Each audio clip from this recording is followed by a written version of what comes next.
রথযাত্রার আগের দিন আমরা মন্দিরে এসে বসে আছি। ভোগের টাইমে আসেনি, আগে চলে এসে তাই বন্ধ আছে এখন।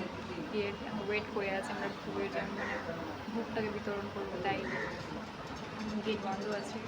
জানি না কখন খুলবে, টাইম দেওয়া আছে যদিও 2:30টার সময়, এখন 1 ঘন্টা বাকি। 1 ঘন্টা আমরা এখন ওয়েট করবো। সবাই এসছে, পেন হয় এরা, ওয়েট করে আছে এরা।